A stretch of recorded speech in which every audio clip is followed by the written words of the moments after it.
அஸ்ஸலாமு அலைக்கும். கதிஜாவின் உலகத்திற்கு உங்களை வரவேற்கிறேன். இன்றைக்கி நம்ம என்ன டிப்ஸ் பார்க்க போகிறோன்னா, பொதுவாக நம்ம காய்கறிகளை இந்த மாதிரி ஸ்டீமர் வச்சு அவிச்சு தாளிச்சு விட்டோன்னா சத்துக்கள் நமக்கு அழியாமல் கிடைக்கும்னு சொல்லுவாங்க. அதாவது ஒரு பாதி சத்தாவது கிடச்சிரும். அதுவும் இல்லாமல் கொஞ்சம் டேஸ்ட்டும் நல்லாயிருக்கும். வதக்கலாம், அந்த வதக்கிறதுல விட இதில் கொஞ்சம் சத்துக்கு அதிகமாக கிடைக்குன்றனால நம்ம இது மாதிரி செய்ய போகிறோம். இப்போ கோஸ் அலசி வச்சுருக்கோம். கோஸை தான் நம்ம இதில் போட்டு கோஸை இப்போ போட்டாச்சு. இப்போ நம்ம மூடி வச்சிடலாம், வேகட்டும். பாருங்கள், முட்டைக்கோஸ் வெந்துக்கிட்டு இருக்கு. நம்ம முதல்ல எப்படி நிறைய அமுக்கி வச்சோம், மூடவே முடியல. ஆனால் இப்போ எப்படி உள்ளே போயிடுச்சு பாருங்கள், நல்லா வெந்துக்கிட்டு இருக்கு ஆவியில். இப்படி வேக வச்சு வைக்கல என்ன ஆகும்னா, உங்களுக்கு முட்டைக்கோஸ் நல்லா வெள்ளை வெள்ளைன்னு கலர் மாறாமல் சூப்பராக நமக்கு கிடச்சிரும். நீங்களும் இந்த டிப்பை ஃபாலோ பண்ணுங்கள். கருவேப்பிலை பொடி பற்றி தான் பார்க்க போகிறோம். அதை நான் என்ன பண்ணியிருக்கேன்னா, கருவேப்பிலையை நல்லா அலசிட்டு நிழல்லையே காய வச்சிட்டேன். பெரிய பெரிய குச்சிகள்லாம் எடுத்துட்டேன். இதை பார்த்தீங்களா, இந்த இனுக்கு அளவு இருக்கும் பாருங்க, அதை மட்டும் போட்டு நான் இப்படி காய வச்சுருக்கேன். இது நல்லா காஞ்சிருச்சு. நம்ம இதை பொடி பண்ணிக்க போகிறோம் மிக்சியில் போட்டு. கருவேப்பிலை பொடி ரெடி ஆயிடுச்சு பாருங்கள். நல்லா நெய்ஸாக தான் அரைச்சிட்டேன். இதெல்லாம் அந்த பொடி காம்பு பொடியாக தான் இருக்குது. எந்த அளவுக்கு அரைச்சிருக்கேன் பாருங்கள். இந்த கருவேப்பிலை பொடியை நம்ம எதுக்கெலாம் யூஸ் பண்ணிக்கலாம்னா, ரசத்துக்கு போடலாம். வடை ஏதாவது சுட்டோம், நம்ம வீட்டில் கருவேப்பிலை இல்லைன்னா வடை பச்சி அந்த மாவுலலாம் போட்டோன்னா நல்ல வாசனையாக இருக்கும். மெயினாக நம்ம தலைமுடிக்காகவும் இதை யூஸ் பண்ணிக்கலாம். தலைமுடி நல்லா கருகருன்னு வளர்றதுக்கு நம்ம இந்த பொடி ஒன்றும் இல்லை, தேங்காய் எண்ணெயில் இந்த பொடியை போட்டே நம்ம தலையில் தேய்ச்சிட்டு வந்தோம்னா தலைமுடி நல்லா கருகருன்னு வளரும்.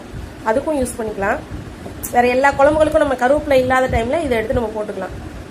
நீங்களும் இதே மாதிரி செஞ்சு பாருங்கள். ரொம்ப நம்ம என்ன டிப் பார்க்க போகிறோன்னா, இந்த மாதிரி புது இரும்பு நார் ஒன்று எடுத்துக்கோங்க. அது எப்போதுமே ஒன்று வச்சுக்கோங்க. இந்த கேரட்டு, அதுக்கப்புறம் இந்த மண் உள்ள அதுக்கப்புறம் இந்த உருளைக்கிழங்கு அதெல்லாம் நம்ம தேய்ச்சி கழுவ யூஸ் ஆகிக்கிறோம். இதை எடுத்து வச்சுட்டு அதுக்கப்புறம் கழுவி சுத்தம் பண்ணி திருப்பி காய வச்சு எடுத்து வச்சுக்கோங்க. அதுக்கு நமக்கு நல்லா யூஸ் ஆகும். இது பாருங்கள் எப்படி தேய்க்கிறேன்னு பாருங்கள். இதில் உள்ள அழுக்கெல்லாம் சூப்பராக வந்துடும் நம்ம இந்த இரும்பு நார் போட்டு தேய்ச்சோன்னா. அதுவும் இல்லாமல் தோலோடு நம்ம உருளைக்கிழங்கு செஞ்சால் தான் நமக்கு கொஞ்சம் சத்தும் அதிகமாக கிடைக்கும். அந்த தோலில் உள்ள சத்து கிடைக்கும். அதனால் இப்போ உருளைக்கிழங்கு ஃப்ரை பொரியல் பண்ணையில் ஃபுல்லாக நீங்கள் தோலோடையே பண்ணுங்கள், அப்போ தான் நல்லாயிருக்கும். இந்த மாதிரி எல்லாத்தையும் நல்லா தேய்ச்சிட்டோன்னா அந்த மண் அழுக்கு எல்லாமே போயிடும். ஒரு மண் கூட இல்லாமல் எல்லாமே சுத்தமாக வந்துடும். இப்போ பாருங்கள், அந்த உருளைக்கிழங்கு சுத்தமாக மண் இல்லாமல் எவ்வளோ க்ளீன் ஆயிடுச்சுன்னு பாருங்கள். நம்ம என்ன பண்ணிடலாம், இதை இப்படியே நம்ம நறுக்கி போட்டு பொரியல் பண்ணலாம். ரொம்ப ரொம்ப ஆரோக்கியமாகவும் இருக்கும், நல்லாவும் வரும் பொரியல் குலையாமல். இன்றைக்கி நம்ம என்ன டிப்ஸ் பார்க்க போகிறோன்னா, இப்போ பொதுவாக மீன் பொரிக்கையில் எல்லோரும் தோசை சட்டியில் தான் மீன் பொரிப்பாங்க. ஆனால் அந்த தோசை சட்டியில் பொரிக்கிற என்ன ஆகும்னா, அடுப்பில் மட்டும் இல்லை, அடுப்பு மேடையிலே சுற்றி எண்ணெய் தெரித்து ரொம்ப பிசு பிசுன்னு ஆயிரும். ஆனால் அந்த மாதிரி பண்ணாமல் இந்த மாதிரி இரும்பு கடாய் எடுத்துக்கோங்க. இப்போ சின்ன மீன் பொரிக்க போகிறீங்கன்னா அந்த மாதிரி சின்ன கடாய் எடுத்து மீன் பொரிங்க. பெரிய மீன் பொரிக்க போகிறீங்க அப்படின்னா கொஞ்சம் பெரிய கடாய் எடுத்துக்கோங்க. முழு மீனாக பொரிக்கிற மாதிரி இருந்தால் அந்த பெரிய கடாயில் யூஸாக இருக்கும். எண்ணெயும் ரொம்ப ஊற்ற தேவையில்லை, கொஞ்சமாக ஊற்றினாலே போதும். அது இப்படி ஊற்றிட்டு நம்ம இந்த மீனை வச்சாலே ஒரு ரெண்டு மீனாக நம்ம பொரிச்சு எடுத்துடலாம். அதே மாதிரி சுற்றி எண்ணெய் தெரிக்காது. நமக்கு அடுப்பு சுத்தமாக இருக்கும், நீட்டாகவும் இருக்கும். அடுப்பு மேடையும் ரொம்ப சுத்தமாக இருக்கும். இந்த பிசு பிசுன்னு ஆகாது. நீங்களும் இந்த டிப்பை ஃபாலோ பண்ணுங்கள். இந்த மாதிரி பொரிக்கையில் அதிக எண்ணெயும் தேவைப்படாது. இரும்பு கடாயில் நம்ம பொரிக்கிறனால இது ரொம்ப ஆரோக்கியம். கொஞ்சமாக எண்ணெய் ஊற்றினா கூட நம்ம இப்படி ரெண்டாக பொரிச்சு சட்டி நீங்கள் எப்போ வாங்கினாலும் சரி, ரொம்ப மெலிசா கனம் இல்லாதது வாங்கிடாதீங்க, கனமானதாக வாங்குங்க. கனமானது வாங்கினீங்கன்னா தான் உங்களுக்கு அடியில் இது அதான் அடியில் பிடிக்காமல் இருக்கும். லேசான பணியார சட்டின்னு வச்சுக்கோங்களேன், பணியாரம் பிடிக்கும். இப்போ நான் இது வாங்கி கிட்டத்தட்ட 17 வருஷம் ஆகுது. இந்த பணியார சட்டி நான் இன்னும் அதை அப்படியே தான் வச்சுருக்கேன். 17 வருஷமாக எனக்கு என்கிட்ட அப்படியே இருக்குது. என்ன காரணம்னா, இது நல்ல கனமான சட்டி, நல்ல வெயிட்டாக இருக்கும். இது பணியார சட்டி வெயிட் இல்லாதது வாங்கிடாதீங்க, அது வேஸ்ட்டு. அது அடுப்பில் வைக்க வீணாகவும் போயிடும். அதுவும் இல்லாமல் நம்ம இப்போ பணியாரம் ஊற்றிருக்கோம், நம்ம எவ்வளோதான் சிம்மில் போட்டு வச்சாலும் என்ன ஆகும்னா பிடிச்சிரும், கீழே பிடிக்கும், சரியாக வேகாது. அதே மாதிரி நல்ல கனமான சட்டினா உங்களுக்கு நின்று வேகும்.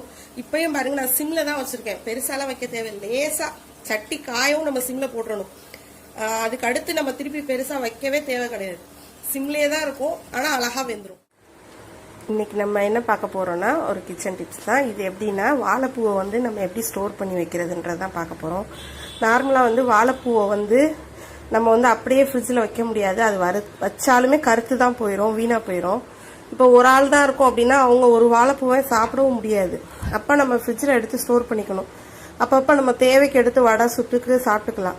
அது எப்படி ஸ்டோர் பண்ணுறது, ரொம்ப நாளைக்கு கூட வச்சுக்கலாம், ஒன்றுமே ஆகாது. அதை எப்படி ஸ்டோர் பண்ணுறதுன்னு பார்க்க போகிறோம். இப்போ நான் அந்த வாழைப்பூவை ஆஞ்சு அலசி வேக போட்டு வச்சுருக்கேன்.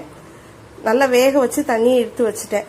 இதை ஆற வச்சு என்ன பண்ணிடணும், நம்ம ஒரு பாக்ஸில் போட்டு நம்ம ஃப்ரீஜரில் வச்சிடணும். ஃப்ரீஜரில் வச்சிட்டோம்னா நமக்கு எப்போ தேவையோ அப்போ கொஞ்சமாக எடுத்து அரைச்சி நம்ம வடையாக சுட்டுக்கலாம்.